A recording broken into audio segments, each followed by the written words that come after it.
Terima kasih Mas Agung sudah berkenan bergabung bersama kami di Liputan Rames CTV. Mas, kalau tadi kita melihat visual ya, hari ini Ya, Hasto menjalani sidang dakwaan perdana di kasus suap dan perintangan penyidikan setelah sebelumnya memang ada polemik ya. KPK ini langsung menyerahkan berkas Hasto ke PN Jakpus tanpa adanya sidang pra-peradilan lanjutan. Ada yang berkomentar terkait mengapa KPK melakukan hal demikian, namun sebenarnya secara hukum ini benar benar pula begitu. Tanggapannya Mas terkait dengan sidang hari ini. iya, saya kira ini hal yang ditunggu-tunggu oleh pemirsa masyarakat Indonesia ya, bagaimana kelanjutan kasus Mas Hasto setelah sebelumnya ada apa ya penundaan hampir 5 tahun ya perkembangan kasus ini sehingga sidang ini akan ditunggu dan dinanti arahnya seperti apa. Dan saya melihat memang prosesnya cepat ya. Kemudian ketika Mas Hasto ditetapkan, kemudian ditahan, sekarang berkasnya sudah dilimpahkan ke pengadilan gitu. Jadi ini yang memang kita apresiasi dari KPK dan harapannya ini bisa menjadi apa ya pembuka dan pemantik untuk juga KPK ke depan menyelidik kasus-kasus yang melibatkan para petinggi-petinggi partai yang di masa sebelumnya itu sempat tertunda ataupun terhambat seperti itu yang pertama. Yang kedua memang secara politik suka atau tidak ketika melihat persidangan ini berlangsung ini juga bisa menjadi arah bagaimana ke depan kebijakan PDIP sebagai sebuah partai yang berada di seberang kekuasaan ya. Bila sebelumnya ada dua sikap yang ditempuh oleh PDIP sebagai mitra kritis maupun mitra strategis, apakah dengan disidangnya Mas Hasto yang notabene sekjen PDIP, struktur strategis ya di bawah ketum, apakah akan membuat PDIP akhirnya berubah sikap menjadi misalkan bersikap sebagai oposisi saja atau bersikap sebagai mitra mitra strategis dalam artian PDIP masuk ke dalam pemerintahan seperti itu atau tetap seperti sekarang ya tidak di luar tidak di dalam tapi sebagai penyeimbang. Nah, babak ini akan menarik apalagi dalam waktu dekat akan digelar Kongres PDIP yang Hmm. rencananya akan digelar kalau tidak April bulan Mei, artinya tidak jauh dari waktu persidangan ini berlangsung sehingga bagaimana hasil persidangan ini setidaknya akan menjadi masukan atau aspirasi bagi Kongres untuk menentukan sikap PDIP ke depan seperti apa. Nah, yang ketiga kalau saya amati dari persidangan tadi memang hanya sebatas Ketua DPP ya Mas Talapesi ya Roni Talapesi Ya. yang hadir gitu. Kemudian ditemani beberapa kuasa hukum yang memang sudah ditunjuk, tapi tidak terlihat ada pengurus-pengurus teras PDIP yang lain yang kemarin katanya dipanggil Ibu Ketum untuk Mhm. mengkonsolidasikan ya respon PDIP terkait kasus Mas Hasto maupun perihal problem sosial kebangsaan yang sedang mengumpat beberapa waktu terakhir. Jadi saya melihat ini sudah mulai ada arahan untuk apa namanya membatasi atau memisahkan ya antara partai dengan person Mas Hasto sebagai seorang sekjen. Artinya ini ya soal Mas Hasto ini ya soal beliau secara pribadi, walaupun tetap ada keterlibatan Ketua DPP di sana Mas Roni Talapesi ya untuk mendampingi. Tapi saya berpikiran sebelumnya ini akan ada anggota Komisi 3 PDIP yang memang concern di bidang hukum, Komisi 13 di bidang apa namanya apa HAM apa eh, HAM imigrasi dan seterusnya karena ini ada kaitannya dengan hak asasi manusia juga gitu ya. Jadi Ya. ada anggota-anggota DPR RI PDIP yang menemani Mas Hasto di persidangan di luar tim kuasa hukum maupun ketua DPP-DPP yang lain seperti itu. Tapi ternyata tidak tidak seramai itu dan saya kira ini ya bagus juga buat PDIP karena kalau misalkan kasus Mas Hasto ini terus menyangkut-nyangkut PDIP, citra kemudian marwah partai kan juga bisa tergerus seandainya memang pada ujungnya sudah ada putusan yang ditetapkan oleh pihak pengadilan. Seperti itu sebagai pengantar Pak Kris ya. Oke, baik. Tadi menarik kita sempat membahas soal Ketua DPP ya, PDIP ini Talapesi yang hadir, namun juga tidak ada pengurus-pengurus yang lain ya begitu. Kalau dari pandangan Mas Agung, ini apa yang mungkin terjadi dalam internal partai PDIP sendiri terkait dengan kasus ini?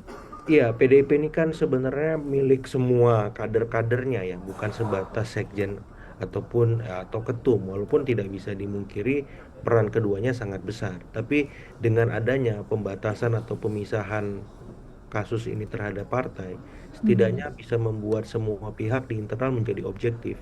Kalau misalkan Anda punya masalah dengan hukum, ya itu dihadapin. Partai punya peranan mendampingi.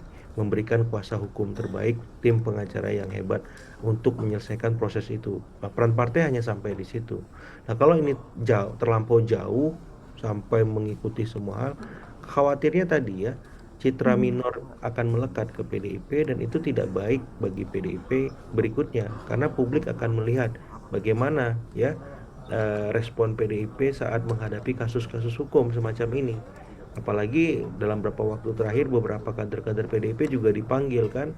Ada Pak, nggak tahu Pak Yasona masih dicekal atau tidak. Pak Ahok kemarin di Kejaksaan dan ada kemarin Bupati yang juga ditetapkan sebagai tersangka semacam itu. Nah, publik akan lihat bagaimana respon PDIP, bagaimana kedewasaan PDIP dalam berpolitik maupun berhukum. Apakah ini bisa menjadi semacam inspirasi bagi elit politik lain maupun publik ya bahwa PDIP memang biasa saja dan ini lumrah dalam kehidupan kita berdemokrasi berbangsa ya. Tinggal bagaimana mengawasi proses ini agar sesuai dengan ya kaidah-kaidah hukum yang berlaku, ya prinsip-prinsip keadilan, ya ketransparansi dan seterusnya sehingga tidak ada pihak yang dirugikan termasuk PDIP. Nah, concern publik di situ. Supaya apa ya? PDIP tidak merasa bahwa dia sedang disudutkan, bahwa dia sedang dihakimi ya. Sementara yang memang punya kasus-kasus hukum yang lebih besar menurut versi PDIP itu sampai hari ini penegakan hukumnya belum jelas seperti itu. Jadi peran kita sebagai apa ya, publik ataupun mungkin media ataupun pihak-pihak civil society lain ya mengawasi jalannya persidangan ini. Apakah memang sudah sesuai? Apakah ada yang tidak sesuai? Kalau memang tidak ya kita harus ingatkan, kita harus awasi, kita harus bawa ini ke pihak-pihak terkait agar apa? Agar keadilan itu memang benar-benar dirasakan oleh PDIP maupun pihak-pihak lainnya seperti itu. Oke, Mas, saya ingin bahas terkait dengan pernyataan dari Febri Diansyah yang saat ini juga didapuk menjadi bagian dari kuasa hukumnya Hasto Kristianto terkait dengan masalah ini. Di Iya, mana kemarin Febri Diansyah ini mengatakan bahwa ada kurang lebih seperti prosedur yang buru-buru begitu ya, ada iya, kesalahan atau kesewenang-wenangan prosedur, jeda waktu, pelimpahan berkas yang tadinya hanya dibutuhkan.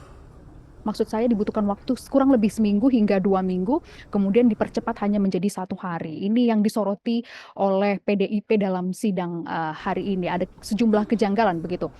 betul. Menurut Anda seperti apa? Apakah ada upaya-upaya sebenarnya untuk mencoba apa? Saya bisa katakan Mengintervensi ya. betul mengintervensi proses begini. Silakan Mas Agung. Ya, susah memang karena saya melihat dari kacamata politik ya, Mbak, Ya, memisahkan antara hukum dan politik, politik. politik atau hukum semacam itu dalam konteks dan kasus Mas Hasto karena beliau sebagai seorang sekjen. Kita tahu bahwa kasus ini memang mengalami penundaan yang panjang 5 tahun dan kita Ya. bertanya-tanya kenapa bisa selama itu.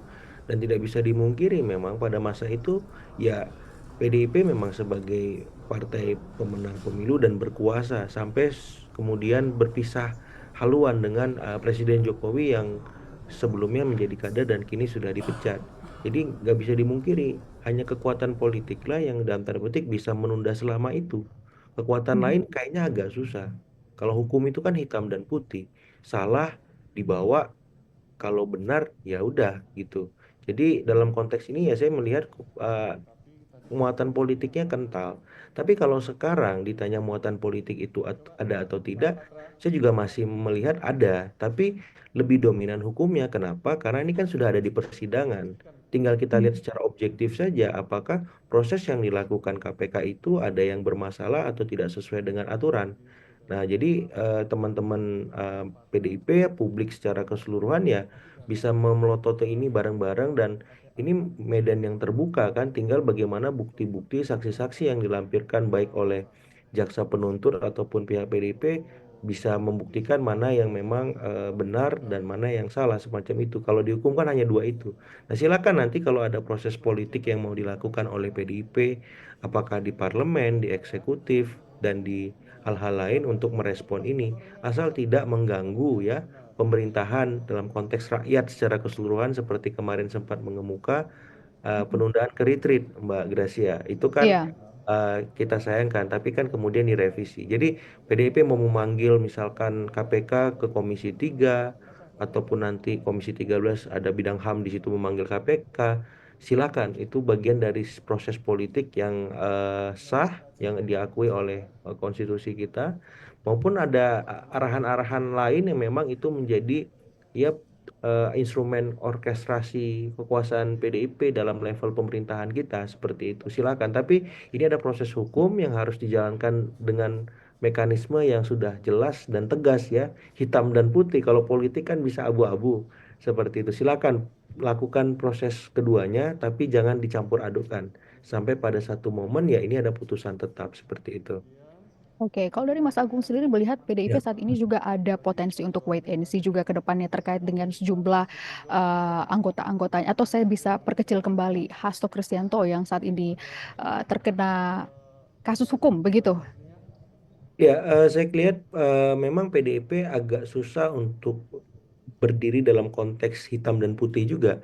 Kita Iya. mau oposisi atau berkoalisi, sehingga pilihannya kan sebagai penyeimbang seperti itu, tidak di dalam, Mm-mm. tidak di luar. Bahasa mereka mitra kritis maupun mitra strategis macam itu. Jadi dalam konteks ini juga saya masih melihat ketika Kongres belum dimulai, maka PDIP akan tetap memainkan dua peranan itu sambil melihat situasi apakah Mas Hasto kemudian diperlakukan dengan pas dan pantas di persidangan semacam itu. Kalau memang ada hal-hal yang istilahnya terlalu ekstrim dirasakan bentuk perlakuan yang tidak adil ya, diskriminatif dan seterusnya itu ya bisa jadi ini akan mempercepat ya perubahan sikap politik PDIP terhadap jalannya pemerintahan.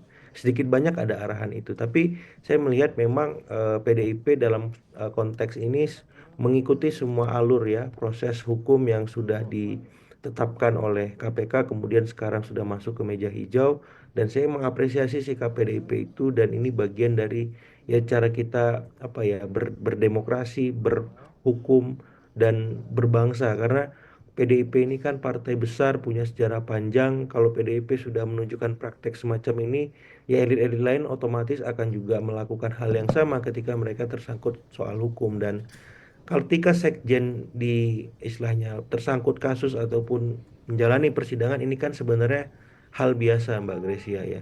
Ada Iya. banyak sekjen-sekjen partai sebelumnya, ketum-ketum partai yang juga menghadapi persoalan hukum. Dan respon partainya juga seperti yang sekarang dihadapi oleh PDIP ya, tetap memisahkan, tetap profesional, proporsional merespon situasi politik yang memang itu menjadi habitat utama partai-partai ini semacam itu. Jadi ya saya sekali lagi saya apresiasi PDIP. Semoga proses persidangan ini bisa dikawal bersama-sama Baik, oleh Yang Mulia. kita semua Terima kasih. seperti itu. Mas Agung, ini ada yang menarik ya. Kalau kita lihat tadi ada ex jubir KPK Febri Diansah yang juga akan ikut membela Ya, kasus Hasto ini.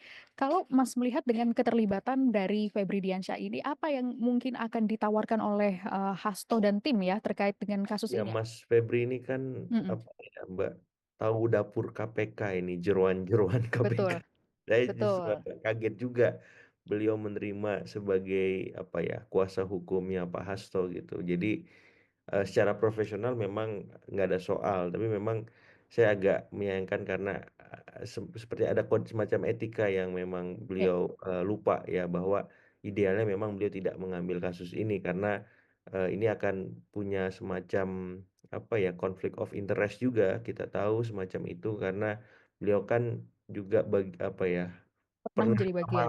lama sekali di KPK jubir dan waktu itu ya memang mungkin sudah berubah sekarang ya posisi beliau sebagai kuasa Mhm. hukum. Cuman jujur saya kaget tapi ya memang ini bisa menjadi salah satu andalan ya dari kubu Pak Hasto dengan kehadiran Mas Febri melihat beliau punya rekam jejak yang panjang di KPK, tahu ya kira-kira kekuatan dan kelemahan KPK ya keterbatasan KPK dan seterusnya karena PDIP kan sejauh ini memang saya melihat masih sebatas dugaan-dugaan bahwa ada kekuatan eksternal ataupun intervensi tertentu yang bermain di tubuh KPK dan itu bisa nanti dengan gamblang dijelaskan oleh Mas Febri ya kalau melihat track record beliau selama ini dan saya kira ini juga bisa menjadi masukan untuk KPK juga bagaimana ke depan bisa memperbaiki sistem di internal mereka ketika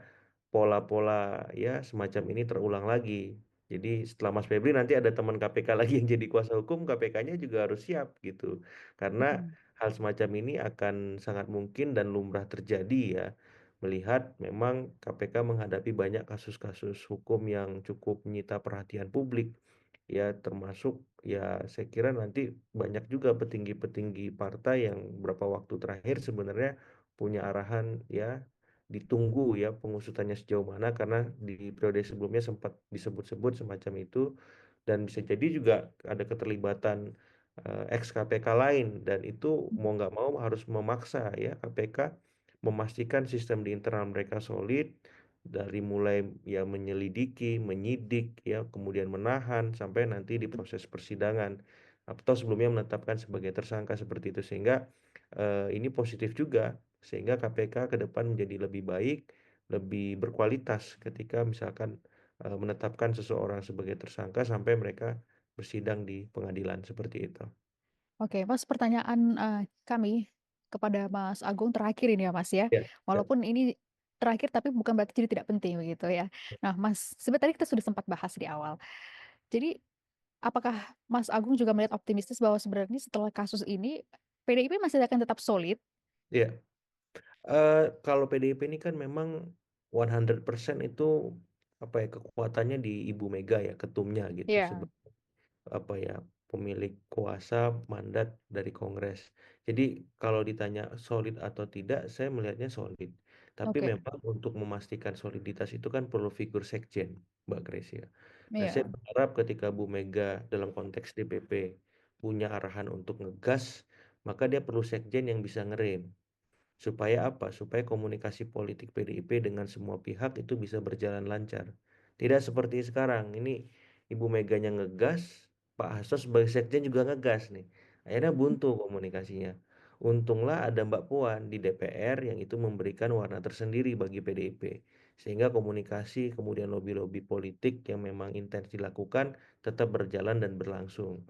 Nah, tapi saya berharap sekjen ini bisa punya wajah yang berbeda dari ketum seperti Ibu Mega ya karena kalau Ibu Ketum ngegas, Sekjen juga ngegas, nanti DPP-nya akan apa ya akan susah nanti melakukan aktivitas-aktivitas politik, komunikasi-komunikasi politik ke level manapun untuk merajut ini supaya semakin optimal ya peran PDIP baik sebagai mitra kritis maupun mitra strategis.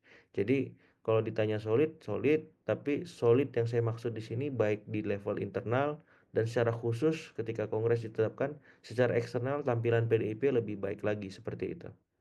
Oke, baik, terima kasih Mas Agung Baskoro atas waktunya sudah berkenan Sama-sama bergabung Mbak bersama kami Gracia. di Liputan 6 SCTV. Tadi sudah dijelaskan ada beberapa hal, kita tunggu pula sidang pada hari ini, bagaimana nanti update-update dan juga apa-apa saja yang perlu kita soroti lagi kemudian ya Mas Agung. Dan teman-teman, Liputan 6 itu tadi wawancara kami bersama dengan Agung Baskoro, Direktur Eksekutif Trias Politika Strategis. Saya Gracia Ben, sampai jumpa.